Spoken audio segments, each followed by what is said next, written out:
pense que le premier point à prendre en compte, c'est de se dire, si on prend l'exemple d'une voiture, est-ce qu'on peut maintenant piloter une voiture sans un tableau de bord en temps réel, sans avoir de rétroviseur, globalement sans avoir d'informations en temps réel sur la vitesse, sur mes aléas, sur l'éclairage, sur le danger qui peut se présenter sur la route. Et donc, dans notre monde, qu'il soit sur la route ou qu'il soit dans l'usine, il faut être capable d'anticiper. Donc, il faut être capable d'anticiper un obstacle sur la route. Il faut être capable d'anticiper une panne sur une machine ou sur un équipement. Il faut être capable d'optimiser son chemin sur la route grâce à des GPS ou des belles applications. Bien, dans l'atelier, ça va être capable d'optimiser son planning ou l'utilisation de ses moyens.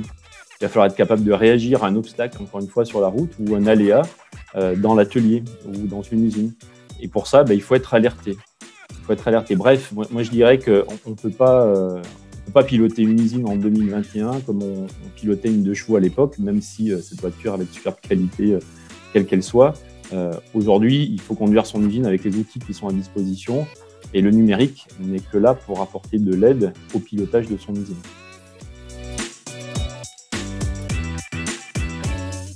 Astray Software est éditeur d'un logiciel. Donc on est un pure player sur le marché.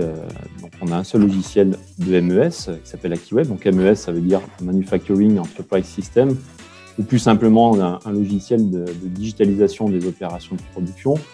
En fait, on fait quoi? On collecte des données, on les diffuse en temps réel à l'atelier, en dehors de l'atelier.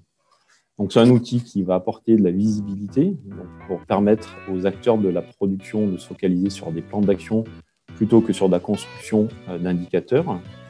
C'est un outil qui va alerter en temps réel, donc qui va d'abord alerter les opérateurs quand il se passe quelque chose sur une ligne, sur un équipement.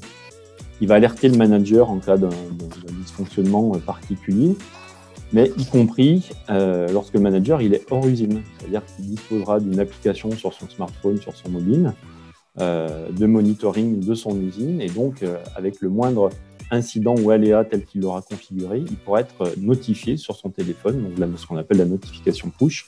Donc il peut l'être comme ça avec notre application qui s'appelle Akiweb Apps.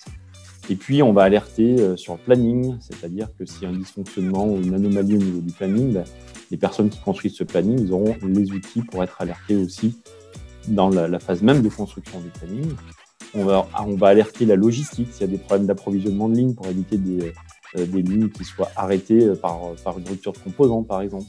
Donc l'outil, c'est vraiment je collecte de la donnée, je diffuse, mais quand je la diffuse, c'est vraiment sur cette notion d'alerte. C'est-à-dire que si on n'a pas besoin d'utilisateur, le logiciel, finalement, il fait son job de collecte. Et lorsqu'il détecte une anomalie, c'est lui qui doit aller vers les utilisateurs. Et c'est vraiment le principe de notre logiciel Akiweb. Et puis enfin, Akiweb, parmi toutes les fonctions qu'on propose, c'est un outil aussi qui va aider les acteurs de la production dans leur quotidien. Donc, si je reprends les utilisateurs tels que les opérateurs, on va les guider avec des modes opératoires digitalisés. On va aider les équipes d'encadrement intermédiaire ou de top management sur des démarches d'amélioration continue, sur des outils décisionnels. Voilà, donc ça va au-delà de l'atelier en tant que tel, mais c'est un outil qui est là pour aider les acteurs de la production dans leur quotidien et les supporter.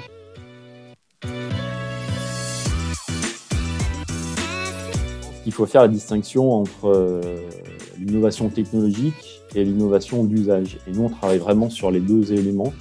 Donc, l'innovation technologique parce que solution web, parce que application disponible sur smartphone, parce que facilité de déploiement. Ça, c'est un point vraiment technologique et puis des algorithmes qui sont mis en place. Mais on travaille beaucoup sur l'innovation d'usage. Alors, ça paraît tout bête, mais depuis sa création, donc depuis un peu plus de 9 ans maintenant, les équipes d'Astray sont vraiment centrées et orientées utilisateurs et rien qu'utilisateurs. Et ça, c'est vraiment essentiel. Et pour un logiciel MES comme Akiweb, c'est 85% des utilisateurs sont des opérateurs. Donc eux, ils sont debout, ils ont des gants. Leur mission, elle est de produire et pas d'utiliser forcément le logiciel. Donc pour ça, il faut faire simple. Donc l'innovation et la techno nous a permis aujourd'hui, avec ce qu'on a mis en place, d'être reconnu comme le logiciel le plus simple et le plus intuitif du marché. D'ailleurs, quand des industriels se payent entre guillemets le luxe de faire un essai avec notre logiciel et un essai avec un de nos compétiteurs, c'est toujours nous qui sommes retenus par les opérateurs. Ils laissent le choix aux opérateurs parce que c'est le plus simple d'utilisation et le plus clair. Et puis, il ne faut pas oublier que, je parlais tout à l'heure, 85% des utilisateurs sont des opérateurs, mais 95% de nos utilisateurs sont dans l'atelier. Donc, ça veut dire qu'il y a aussi des managers de différents niveaux qui sont dans l'atelier. Donc en fait, on a choisi de leur proposer des outils qui les aident dans leur quotidien, qui ne rentrent pas forcément dans une définition stricte de ce qu'est un logiciel de MES, mais qui leur apportent plein de petits outils à côté. Donc on parlera du journal de bord, de cahier de consignes, de messagerie, de support de démarche d'amélioration continue. Alors, en fait, avec AkiWeb, on est reconnu comme étant la seule solution, sans doute la seule, du marché, qui combine à la fois l'outil de digitalisation d'atelier et l'outil de support d'amélioration continue. Donc on est là pour améliorer la performance par un ligne digitalisé.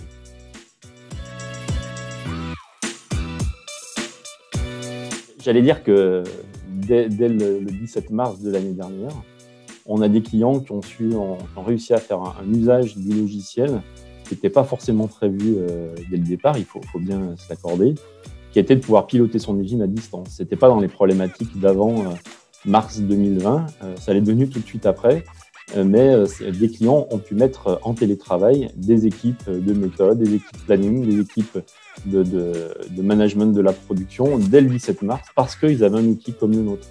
Alors attention, c'est pas parce qu'on a un MES qu'on peut faire ça. Nous, on a un MES qui est sur des technologies web. Donc ça veut dire qu'on n'est pas obligé d'être dans l'atelier. L'infrastructure technique même a permis de faire ça. Donc clairement, on a eu des clients qui ont témoigné de dire grâce à l'outil, heureusement qu'on avait l'outil, on a pu faire du télétravail tout de suite. Donc ça, c'est une réponse toute bête. Et il y a une autre réponse aussi très terre-à-terre qui est apportée. On a proposé, nous, à nos clients, donc, encore une fois, je vous ai dit tout à l'heure, 85% des utilisateurs sont des opérateurs. Ils ont des écrans tactiles pour utiliser notre logiciel. Ben, tout simplement, il y a eu des clients qui ont éteint les écrans tactiles pour plus qu'il y ait de contact entre équipes. Donc, grâce à l'arrivée d'un partenaire local qu'on a sur la région stéphanoise qui a mis en place une techno, on a pu équiper aussi certains clients avec des protections contre les virus et contre les bactéries qui se collent sur les écrans tactiles qui ont permis une bonne utilisation en toute sécurité de l'application. Mais je dirais que dès le premier confinement, et avec ceux qui ont suivi et la période qu'on connaît tous, l'idée c'est de se préparer grâce à la digitalisation et à la numérisation des ateliers, c'est de se préparer au futur. Donc, c'est d'arriver à gagner en compétitivité, donc de produire moins cher en réduisant des consommations de matière, des réductions des temps machines et donc des consommations énergétiques quelque part. Et donc, en gros, c'est de se dire, si je me prépare à être plus compétitif aujourd'hui, je le serai encore plus demain en sortie de crise parce que je pourrai produire plus avec les mêmes moyens de production. Et donc, il y a beaucoup d'industriels qui se sont mis, sans attendre les plans de relance de fin d'année, qui se sont mis dans cet objectif-là et c'est ce qu'a apporté l'outil. Donc, en fait, c'était de dire, je dois gagner plus d'argent, d'accord ? Et donc, pour ça, quels sont les retours sur investissement d'un outil, d'un logiciel comme le nôtre ? Et là, j'invite les personnes qui m'écoutent à aller sur notre site web. Il y a plein de ressources, de témoignages, d'études de cas ou des replays de webinars sur du retour sur investissement. On peut prendre des exemples de clients qui disent j'ai gagné X points de TRS, souvent c'est entre 3 et 10, et chez certains clients, un point de TRS, c'est 25 000 euros, c'est 50 000 euros. Voilà, donc quand on compare un logiciel comme le nôtre qui coûte en grosso modo, on va dire 2 à 3 000 euros par machine, si vous gagnez 3 points de TRS, 150 000 euros, vous pouvez multiplier par le nombre de machines, ça fait vite le retour sur investissement. Voilà, donc il faut vraiment, il faut imaginer que digitaliser, et donc grâce à un outil qui est moderne, de permettre d'avoir plus de ROI pour demain. Et donc il y a aussi d'autres éléments importants, puisqu'il y a la notion de culture d'entreprise qui doit être ancrée dans la performance. Et donc, l'arrivée d'un outil comme le nôtre, c'est aussi une manière de créer cette culture. Donc, c'est aussi profiter de la situation et profiter de la crise pour initier une culture de la performance qui n'était pas forcément présente dans les entreprises. Et là aussi, ça prépare à l'après-crise et ça prépare à demain.